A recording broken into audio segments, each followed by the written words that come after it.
What's up, family? Welcome back to another episode of Patient X Holistic Healing, where we discuss the mental, physical, and spiritual aspects of healing.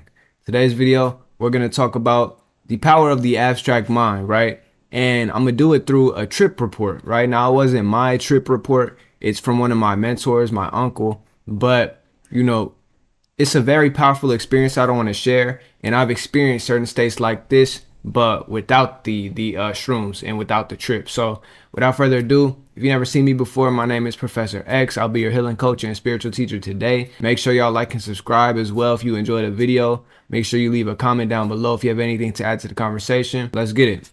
So first and foremost, I want to go over what the abstract mind is, and then I'm going to get into how it relates to the trip report, right? The abstract mind is just the aspect of ourselves that can tap into the infinite nature of reality, right? The infinite nature of God, the infinite nature of creation in general, right?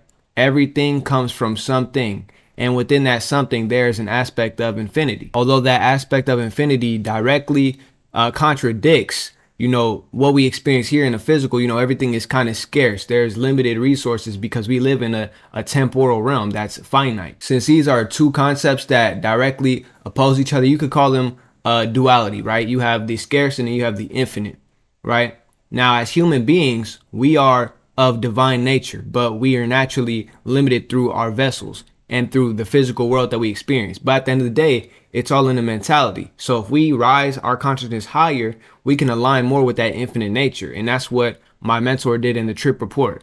You essentially can become the bridge between the scarce and the infinite. By nature, by natural, like you already are that. But through certain, indoctrinating teachings and just the way we grow up in the world, we're not taught that we are infinite, nor are we taught that we're tapped into anything infinite. But I want to tell you right now, you are tapped into the infinite. You are tapped into the all source of everything. That being said, there's a certain hierarchy to reality. There's a structure of reality. There's many different ones that can help you, I guess, categorize the different states of consciousness that you can be in and the different planes that you can rise to and exist on. But at the end of the day, it is all relative as well. But for this example, I will be using the structure of the 12 planes to basically, I guess, categorize the different states of consciousness that my mentor experienced. So the 12 plane structure is a structure that was developed by my boy Genie. Go check him out. I'll link his channel right here. But the main thing you got to know is the 12 planes, the 12 states of consciousness that one can exist in. I'm not going to go over all of them, but the ones that are important for this video, I will state as, needed. So first and foremost, you got to understand that human beings, we exist on the first plane. The first plane is the physical world. That's the lowest plane. It's the most dense plane. It doesn't get more dense than this, to be honest. Now, when it comes to consciousness, right? Our consciousness exists more so on the 3D, 4D, and 5D. This is the range. When you hear people say, oh, we're going to 5D, blah, blah, blah. That's what they're talking about, basically. The fourth, third, and fifth plane. Each plane correlates with a certain body as well, because these are planes of existence, not just states of consciousness. They have aligning bodies that you can use to exist within these realms. Right now, as human beings, we naturally have all bodies. Like, we're tapped into source completely. We have physical body, etheric body, astral body, mental body, Buddhic body. We have everything like in between, but we're not inherently able to tap into these things, at least in this current point of time. At one point, there was humans that could do that, and I'm sure in the future there will be humans who could do that as well. But right now, it takes a lot of work to even access your etheric and astral bodies and gain control over those, let alone, mental and Buddhic bodies. That's like way beyond. Now, the same way that our physical body exists in the first plane, the physical world, but our consciousness is existing on a higher level, it's the same thing for, let's say, a sixth plane being. A being who exists on the sixth plane, they're able to tap into all the planes up to the 12th plane, you see? And up to the 10th, 11th, and 12th planes, that's where you're going to get concepts like infinity, concepts like void or nothing. These are fundamental aspects of our reality. For there to be infinity, there has to be nothing as well. And this is where all polarity comes from. Now, when it comes to the sixth plane, right? Let's just correlate that with the Buddhic body. That's the Buddhic plane. Once you access that Buddhic plane, that's going to be your soul. You feel me? That's basically you're existing fully conscious in your soul at all times, right? Once you fully have access to your soul, you can tap into the Akashic records, you could tap into infinity and learn anything that you need to know instantly. You feel me? That's the nature of the abstract mind.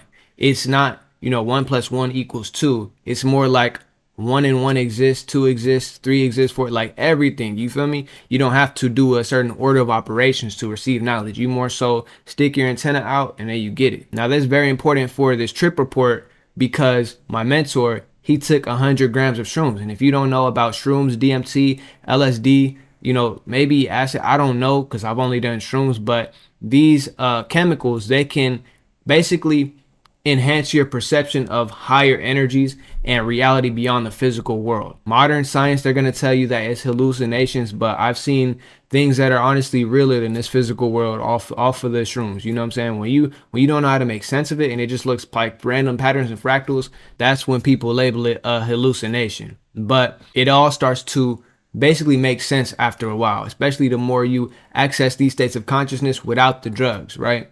So my mentor, like I said, he took 100 grams shroom trip raw. 100 grams raw is basically the same as 10 grams dried. You know what I'm saying? So 100 grams is a lot and it's more potent, but at the same time, it's just basically a heightened God dose of 10 grams. Now, me personally, I've never done 10 grams or 100 grams. That's crazy work. The most I've done is 3.5, and it was one of the worst / best experiences of my life. Take that as you will. Be careful with these things. Don't go too crazy.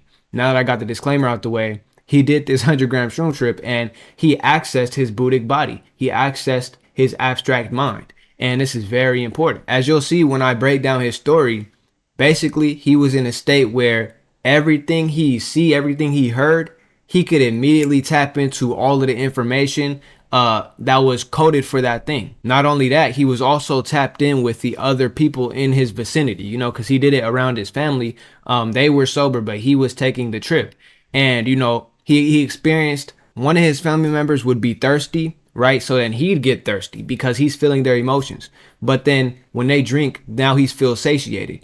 It's that concept of being in oneness, basically. Mind y'all, he's like a professional at this stuff. Like he does, trip guides and everything in South America and all of that. He's a shaman, right? So him doing this for himself was like a big milestone because he accessed greater parts of himself that he didn't know he had before. But essentially, where the brunt of the story kicks off is while he was taking his trip, the neighbor was mowing his lawn and doing his yard. And the frequency from the lawnmower was, I guess, getting on his nerves. Like it was very irritating to him. When you're on that trip, you're sensitive. You feel me? You're feeling all type of frequencies coming at you at all times. And it's like the smallest things. A whole lawnmower going off next door, that would irritate me too.